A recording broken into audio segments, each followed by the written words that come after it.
Deus pode ser apesar de nós. Amém? Deus pode ser apesar de nós. Por que eu comecei a evangelizar e falar de Jesus? Eu fiz Jocum, falei de tudo. Não foi por causa do Jocum, não foi por causa da oração que eu fazia, não foi porque eu comecei a ler a Bíblia.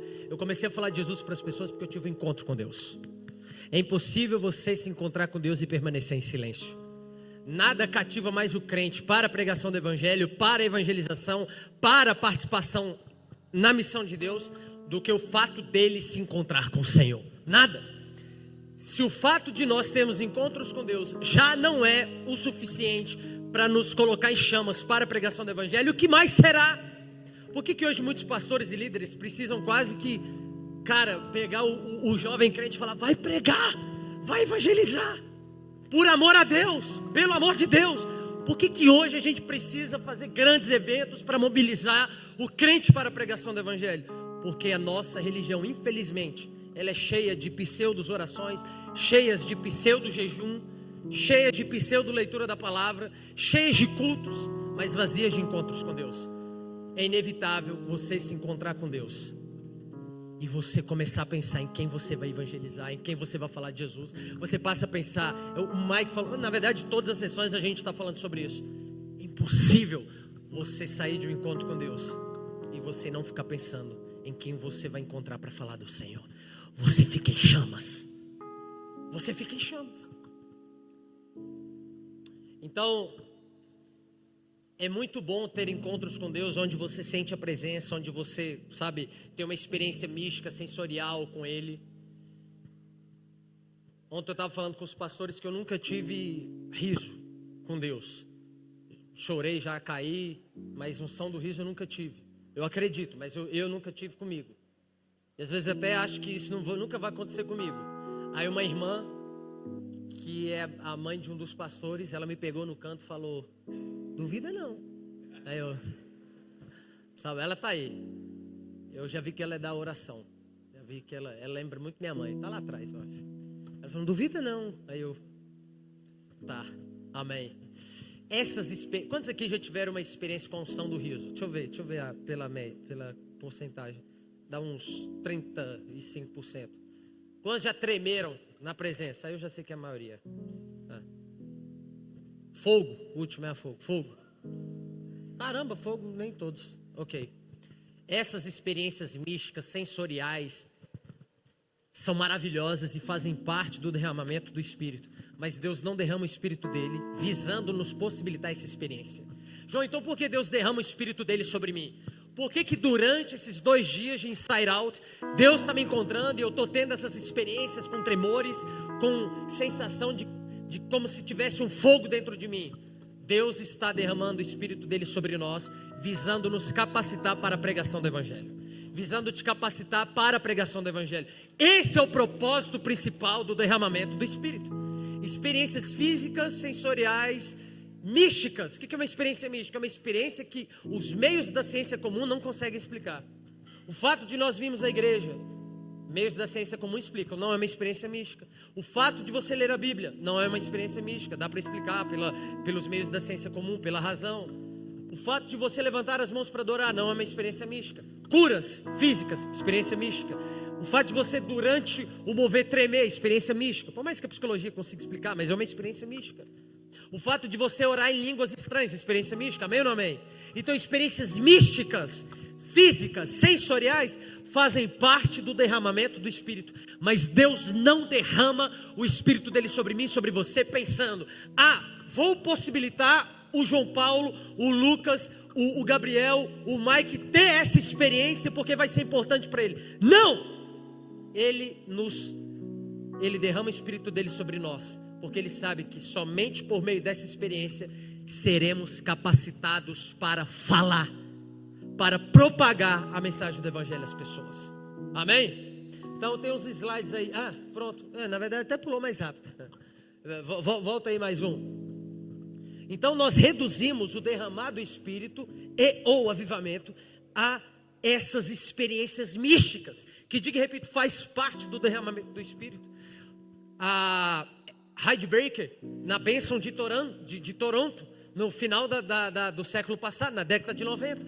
Ela teve, e eu amo a história dela, ela é uma das pessoas que mais vai lá na igreja pregar, ela é muito amiga do nosso pastor, e sempre que ela conta, é fascinante você ouvir. Ela foi para um culto com fome de Deus, ela era uma mulher extremamente rica, junto com seu marido, o Roland, e ela, de repente, ela tem um encontro com o Senhor. O Michael sabe muito mais do que nós, mas ela tem um encontro com Deus, e ela fica muito tempo na presença de Deus. Foram dois dias? Michael, mais 7 dias, ela fica 7 dias, praticamente desacordada, tendo encontro com o Senhor. Então ela pode falar que ela teve uma experiência real, física, mística, sensorial com Deus. Mas o que acontece depois que ela tem esse encontro? Ela segue a vida dela como se nada tivesse acontecido.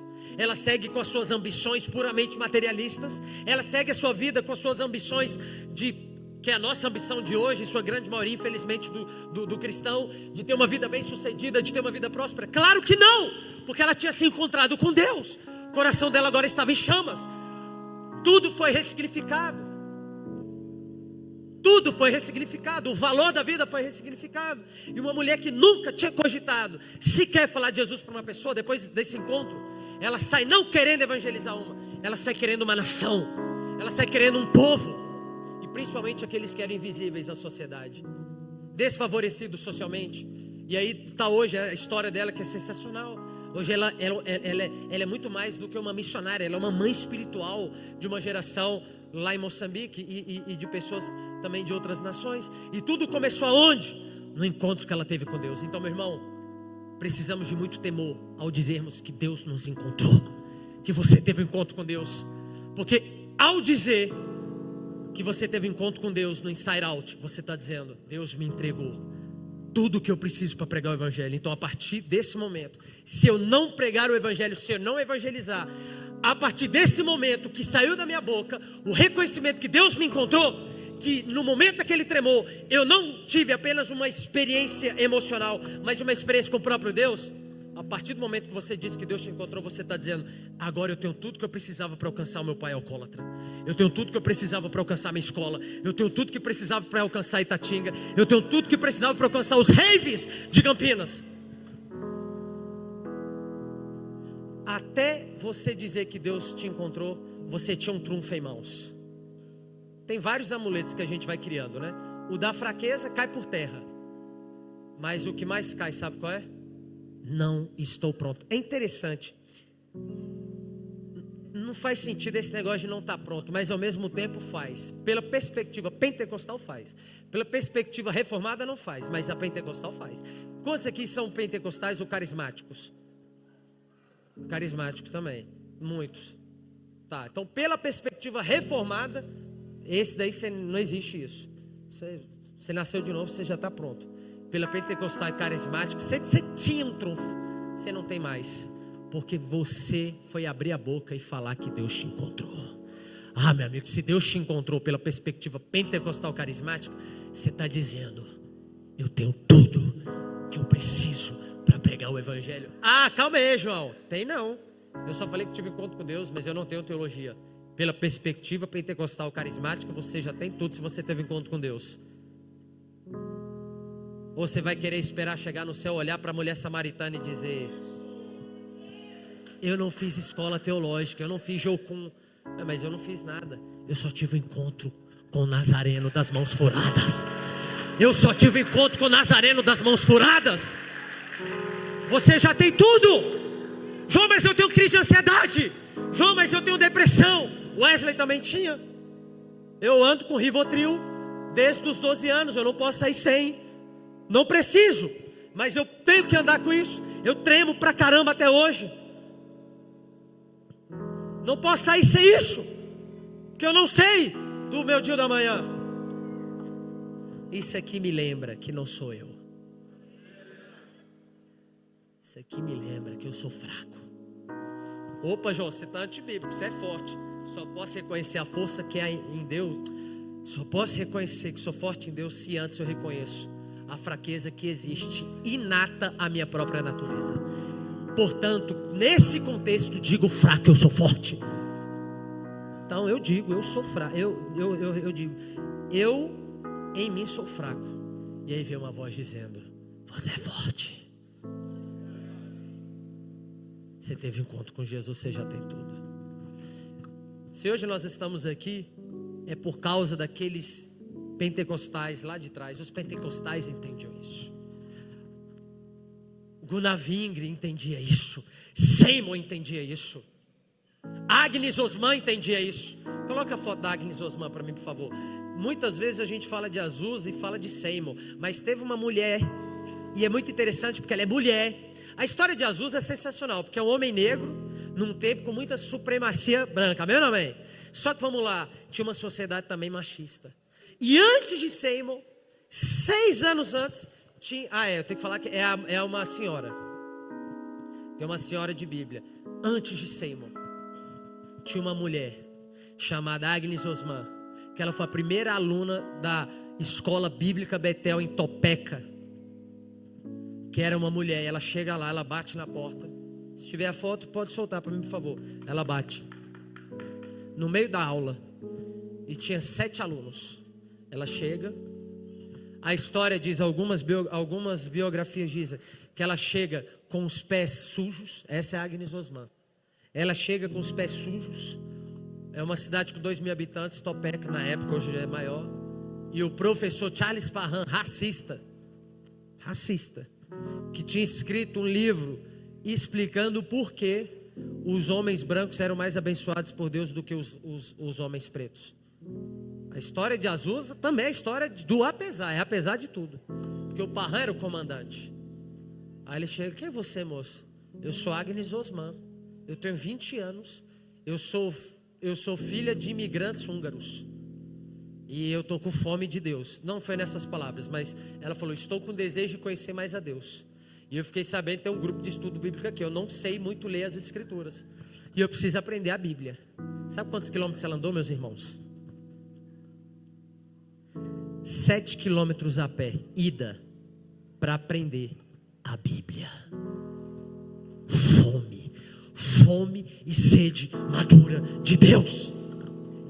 O Parham, aquilo que ele disse 5 anos depois para o Seymour, quando o Seymour chega para ter aula com ele também, só que agora em outra cidade, você pode assistir a aula, mas você tem que ficar na porta, porque aqui é só para branco.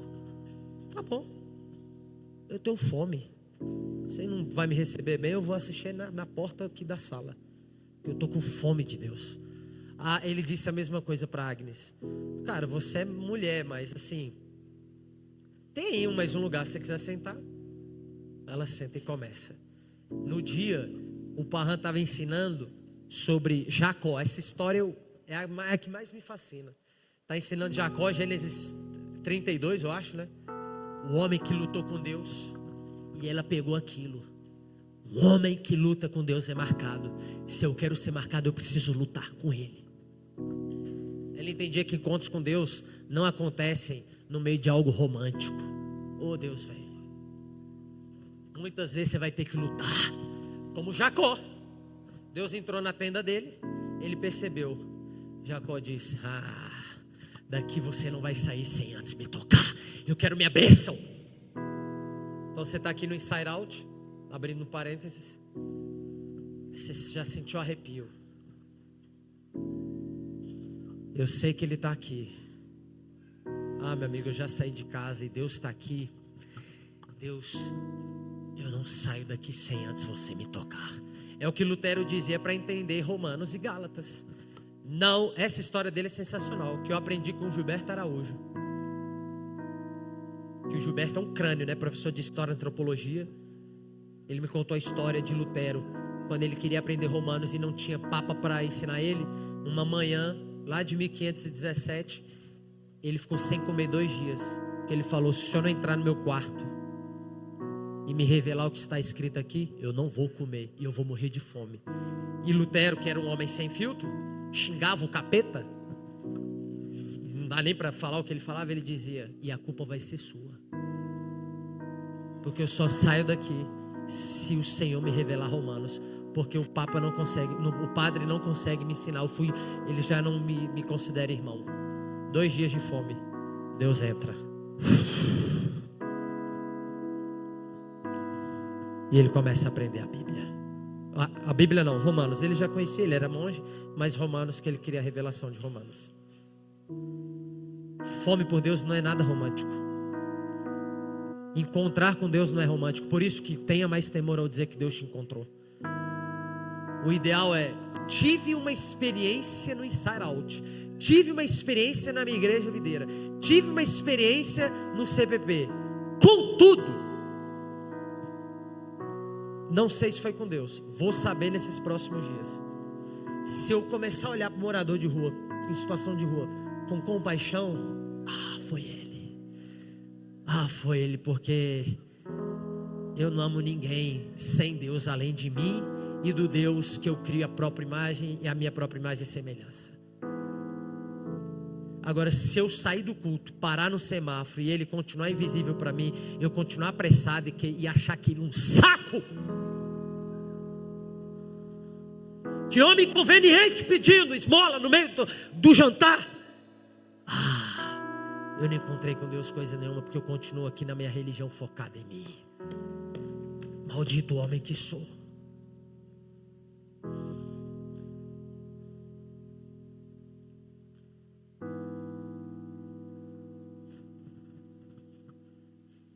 Nós não precisamos da ajuda de Deus para orar, para ler a Bíblia e nem para jejuar.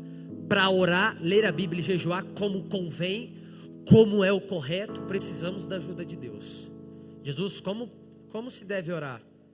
Os discípulos perguntaram, mas orar por si só, eu oro sem Deus.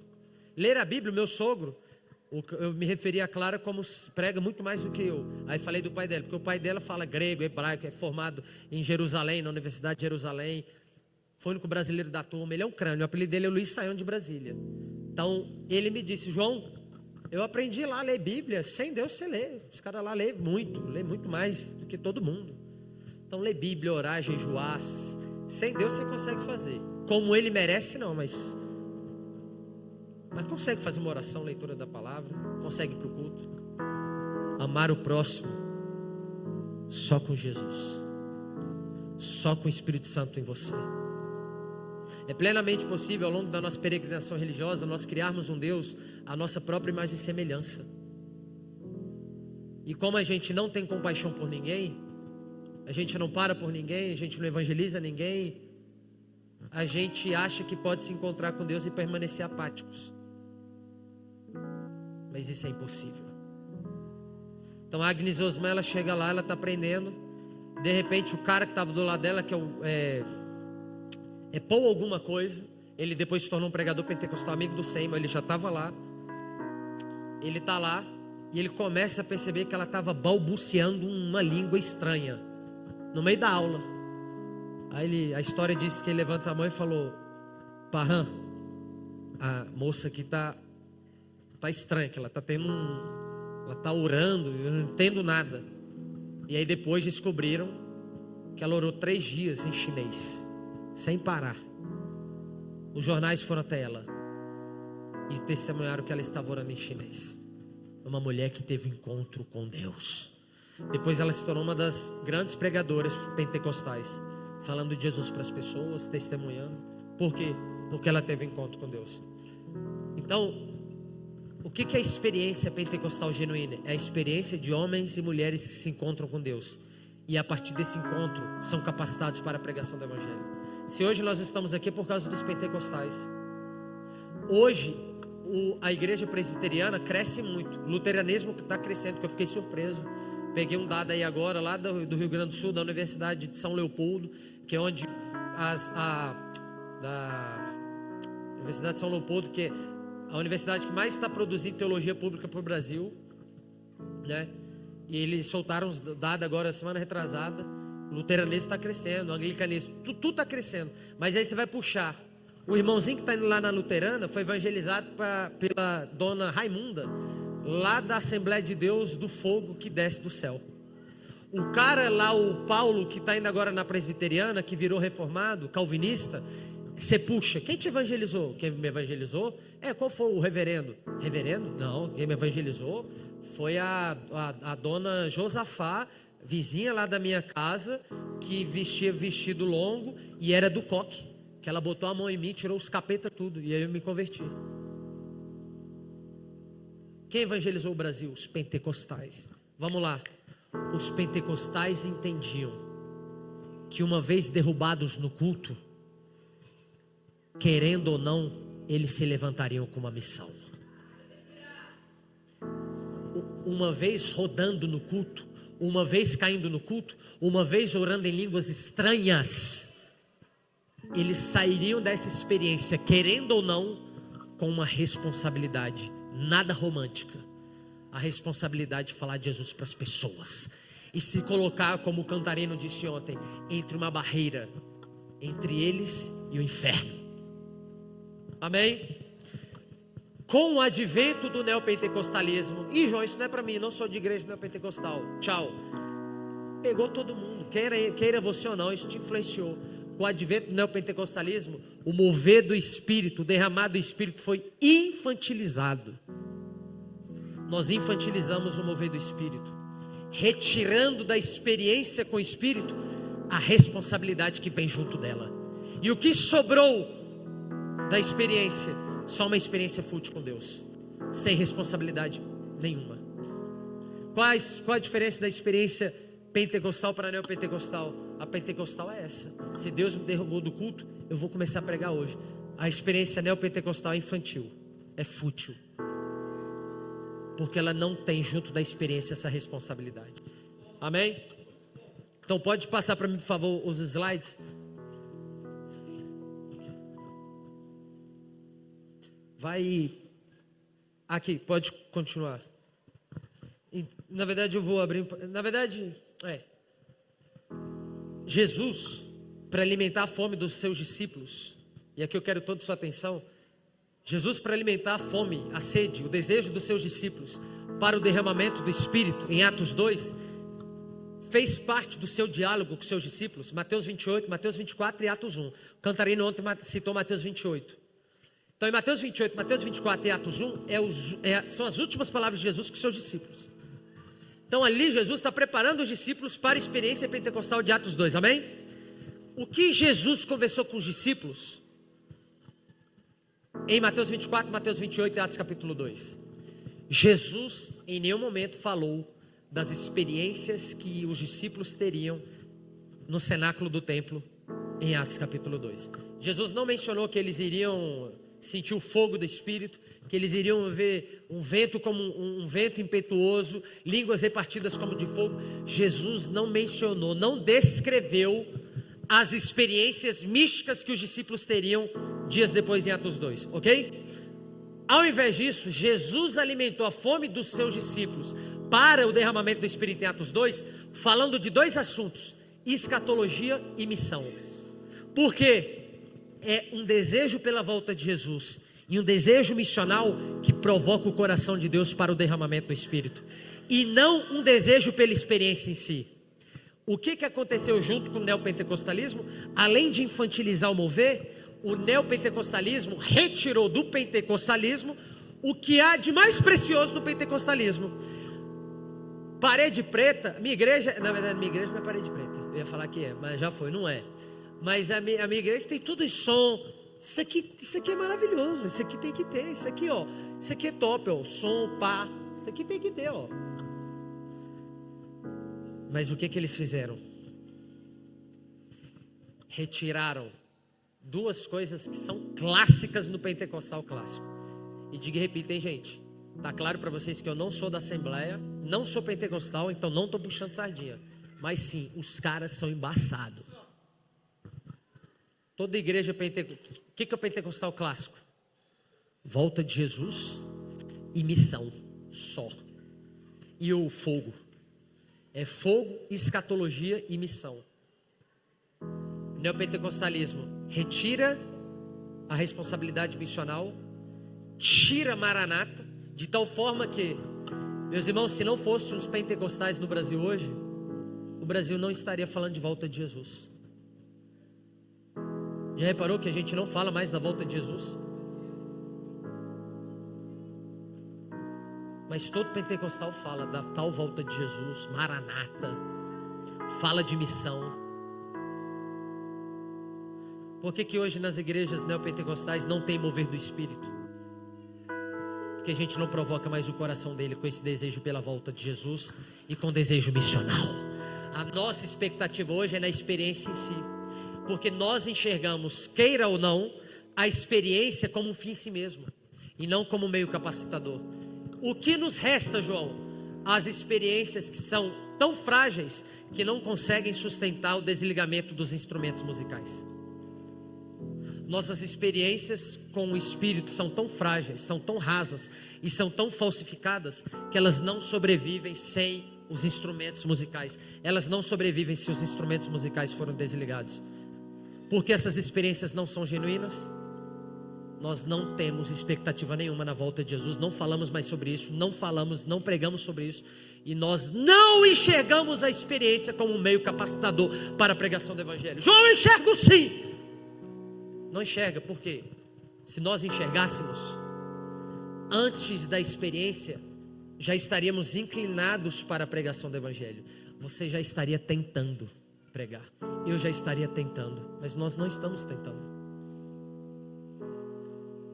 Ontem, saindo do hotel, a gente encontrou um irmão vendendo lá peso. E foi, cara, 10 minutos de conversa. O cara falou: foi muito bom vocês nos ajudarem, que o Jair comprou todos os negócios dele, mas o que eu mais queria eu ganhei hoje. Alguém para me ouvir. Vocês me ouviram. Eu não fiquei invisível para vocês. Obrigado por ter tirado esse tempo para me ouvir. A gente ficou 10 minutos com ele, ouvindo ele antes de vir para o culto. E a gente chegou atrasado para o culto. Você vai começar a atrasar para alguns cultos. Lembra da base bíblica? Porque você vai parar como o bom samaritano. Por que você chegou atrasado no culto? Cara, eu estava vindo, parei no semáforo, tinha um cara, uma criança carente. Como é que eu vou vir para o culto? Se eu vim para o culto, eu venho em desobediência. E aí eu não vou poder cultuar o Senhor com vocês. Eu tive que ficar lá com ele. Levei ele em casa, levei ele para comer. Eu cultuei com vocês, só que hoje foi à distância. Porque biblicamente eu só posso cultuar com vocês se antes, no trajeto para o culto, eu não encontrar alguém necessitando de ajuda. Porque se eu encontrar, o meu culto começa antes, em outro espaço geográfico. Você entende, meu pastor? Entendo, filho. Quem sou eu? Só que hoje a gente não perde culto. Hoje a gente não perde sono. Hoje a gente não perde desejos. Nós estamos cheios demais de nós mesmos, completos demais de nós mesmos. O Evangelho tem que nos marcar. A gente tem que chegar no final das nossas vidas e dizer: cara, eu queria ter dormido melhor algumas noites. Eu queria ter comprado algumas coisas a mais que eu amo, assim, sabe? Queria ter gastado meu dinheiro com coisas assim que são legais, que não são pecaminosas. Eu queria ter feito algumas coisas assim que são legais, não são pecaminosas. Mas eu não fiz porque o Evangelho me custou tudo isso. Eu não abandonei só o pecado, eu abandonei muitas coisas que me são lícitas. Cara, teve um dia que eu tinha desejo de comprar, tinha desejo de trocar meu carro, mas aquela viagem que eu fiz para os Ribeirinhos, por que eu aceitei aquele convite para o sertão? Nunca mais fui mesmo quando eu vi a pobreza. Por que eu fui naquela favela?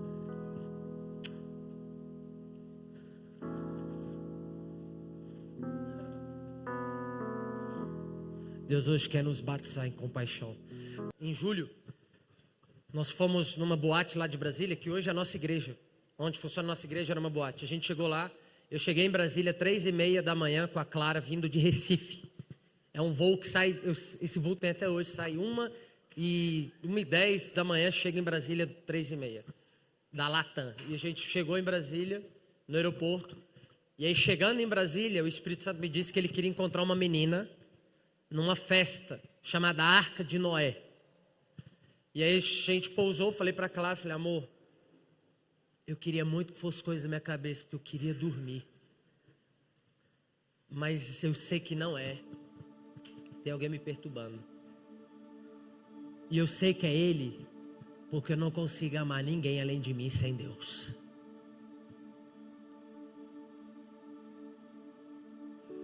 Eu sei que é Ele. É Ele. Porque se me largar, eu só vou amar a mim mesmo. É eu e eu fecho ali minha vida religiosa e dá para seguir. E eu falei, amor, a gente vai para essa boate. E aí a gente ligou para alguns amigos evangelistas. E eu falei, Deus, eu sei que é o Senhor, mas se for o Senhor mesmo, vai ter alguém acordado do time. Aí tinha 2. Aí eu falei, vamos lá para a boate, a gente vai evangelizar. A gente chegou lá em julho, chegamos lá. Logo na entrada tinha uma menina com a roupa toda rasgada. A gente olhou para ela, vendo ela com aquela roupa rasgada. A gente decidiu sentar com ela, ela estava com a afeição triste. A gente começou a trocar ideia. Oi, qual é o seu nome? É Ana Carolina. Aí a gente começou a se apresentar e a gente perguntou, por que sua roupa está rasgada? Falou, estava lá, eu vim com 8 amigos aqui para festa, para boate. E quando eu fiquei só, meus amigos estão todos embriagados, eu não sou de beber. Eu ia no banheiro e 3 homens me cercaram e tentaram me abusar. E aí eu me desvencilhei, eles tentaram me levar. Eu fui no banheiro que eu achei que era o banheiro certo, mas era um banheiro mais afastado, que não é o banheiro mesmo do espaço. E aí, nessa de me desvencilhar, rasgou a minha roupa. Ela estava lá, toda rasgada, assim, com cropped. E aí, os seguranças já estão lá dentro, já ligaram para a polícia. Só que tem 3.000 pessoas lá, mas vamos ver se vão encontrar. E aí, eles saem daqui e vão direto para a delegacia e eu vou prestar queixa. E ela estava, assim, muito triste. Aí a gente está trocando ideia. No meio da conversa, tem um vídeo? Não. E aí, no meio da conversa ali, ela falou bem assim... Mas vem cá, quem são vocês? Eu falei, a gente já se apresentou. Ela, não, eu vi que vocês chegaram juntos e chegaram. Vocês chegaram agora? Eu falei assim, por que vocês estão chegando no final? Ficou muito estranho para mim. Aí na hora eu. Parecia muito estranho, mas você perguntou. Nós somos cristãos. E sempre quando a gente vai em boate e fala cristão, a gente espera para ver a reação. Então já é uma dica que eu te dou. Não sai metralhando. Fala e espera para ver a reação. Porque nessa aí já pode acontecer tudo. Aí nós somos cristãos. Aí ela, tipo crentes evangélicos? Aí eu, sim. Não sei o que você pensou aí, mas independente do que você pensou, faz parte do mesmo povo. Aí ela riu um pouquinho. Aí eu, por quê? Ela, não, eu já fui da igreja, hoje eu tenho 27 anos e até os meus 17 eu era da igreja. Eu desviei, tem 10 anos que estou afastado, eu faço enfermagem lá na UDF e eu estou afastado de Jesus. Aí ela, mas o que vocês vieram fazer aqui? Aí eu, a gente chegou agora, crente não frequenta esse lugar, você já foi da igreja. Aí ela, ai meu Deus, vocês vieram evangelizar? Aí eu, sim. Aí ela, e vocês estão conversando comigo? Aí eu, mas vou te contar o contexto. Ela riu de novo. Eu mostrei o vídeo. Tá vendo o vídeo? Eu dentro do avião. Ela, sim, você chegou de viagem agora? Sim. Estava pregando lá em Recife, numa igreja. E Deus me falou para eu vir para cá. Acho que era Família 61, inclusive, que o Michael conhece. E eu cheguei e Deus falou para eu vir para cá porque Ele queria encontrar alguém. E aí é você, a menina. Aí ela respira fundo, ela fecha o olho e começa. O evangelismo mais simples. Começa a chorar. Preguei nada. Só fomos lá, ouvimos a Ana Carolina, servimos a Ana Carolina e ela está chorando. Quando eu olhei para trás, tinha um segurança de 2 metros orando por ela, com a mão estendida assim, ó. Um cara está olhando por trás e ele falou para mim, eu me aproximei dele, ele falou: eu estou com vocês, eu sou obreiro da Assembleia de Deus, eu trabalho como segurança aqui para ganhar pão, para o meu ganha-pão. Eu sou pai de 3 filhos, mas eu sou obreiro da Assembleia de Deus lá de São Sebastião e eu estou cobrindo vocês em oração. Pode prosseguir. Aí a gente orando, todo mundo que passava a gente falava: está tendo encontro com Jesus, está voltando para Jesus. E ela chorando lá. Aí ia passando, o povo ia recebendo oração. Por que eu estou contando isso? A gente vai encerrar agora. Deus quer marcar você. Não é um encontro que te deixa empolgado, porque é o encontro que mais te faz perder do que ganhar. Sabe por que hoje a gente fica empolgado ao dizer que a gente encontrou com Deus? Porque não foi Deus que a gente se encontrou. A gente sai manco. Por que a gente sai empolgado de encontrar? Cara, Deus me encontrou. Não foi Deus. Porque a gente sai andando normal. Quando a gente se encontra com Deus, um sai manco, outro sai cego. Paulo saiu cego, outro saiu manco. A gente perde. E Deus hoje quer nos encontrar. Alguns vão perder sonhos materialistas, sonhos de enriquecer. Outros não. Outros Deus vai falar: esse teu sonho aí é meu. Porque você não quer enriquecer para gastar sua vida com você. Eu estou vendo seu coração. Você quer enriquecer para ajudar as pessoas. Esse sonho é meu, tem nada a ver de teologia da prosperidade não. Isso aí veio de mim. Isso é meu. Outros não, outros você vai cortar. Ei, filhão, você só está pensando em comprar o próximo carro, aí não dá. Esse sonho pode entregar. Aí esse perde. Você quer ser médico, não é para ganhar dinheiro. Filha, esse sonho é meu, esse fica. Poxa, filha, você está pensando em ser médico só para ganhar dinheiro? Me entrega. Me entrega. Mas encontros com Deus sempre nos fazem perder alguma coisa. Amém? Eu tive que entregar o meu lá atrás, e até hoje eu continuo entregando. Inclusive o fato de eu estar aqui é entregar algo, porque eu fiquei 2 anos sem sair de casa para comprar pão. Eu comprava comida no aplicativo do Big Box. Pastor entregava ceia em casa, na frente do hospital. Até o dia que uma senhora da Assembleia de Deus orou por mim dentro do Hospital do Coração do Brasil. Eu com o coração a 130 por minuto. Ela chegou em mim e falou: oi, filho, eu sei que você está passando, sou enfermeira aqui. Estava orando por esse tempo por muitos dias. Estou vendo você visitando esse hospital há meses. E eu sei que não tem nada a ver com o seu coração. Eu peguei seu prontuário, eu sei os remédios que te aplicam. O diazepam para sua mente, né? Aí eu comecei a chorar. Sei que você perdeu sua mãezinha tem uns 3 anos, por isso que eu te chamei de filho, porque eu te tenho como filho. E hoje, sabe por que você está aqui dentro dessa sala e você não está deitado lá com todo mundo? Porque eu vou fazer um negócio aqui que, se os meus colegas verem, eu sou demitida. Eu vou interceder por você, porque você fez isso pelo meu filho. Você não vai lembrar, mas está a foto dele aqui, ó. Você pregou para ele lá na cadeia. Hoje ele é obreiro junto comigo. Ele é do meu time da intercessão. Eu vou fazer por você o que ele fez. Vou fazer por você o que você fez pelo seu filho. Aí eu lá entrava no hospital de boné, de capuz, todo mundo falando: você é do céu na terra. Eu não sou. Não sou. Não sou. Não sou. Talvez já foi um dia. Não sou. Você é um evangelista. Não sou. Claro que não sou. Eu vivo nesse hospital, não consigo sair daqui.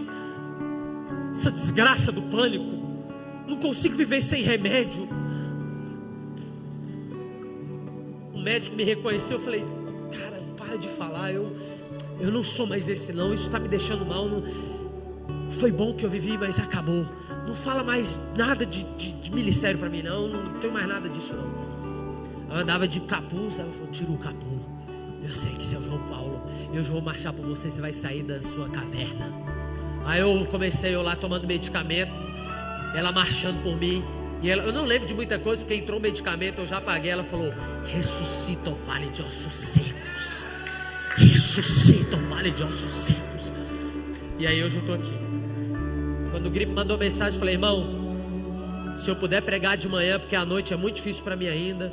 Sabe, eu tenho que dormir mais cedo. Eu ainda tenho um bando de sintomas. À noite eu tenho sensação de desmaio. Mas eu vou pela graça. Eu vou entregar para o Senhor como minha oferta. Vou com o meu Rivotril no bolso. Se precisar eu vou tomar. Se não precisar, ficarei feliz. E até agora eu não precisei.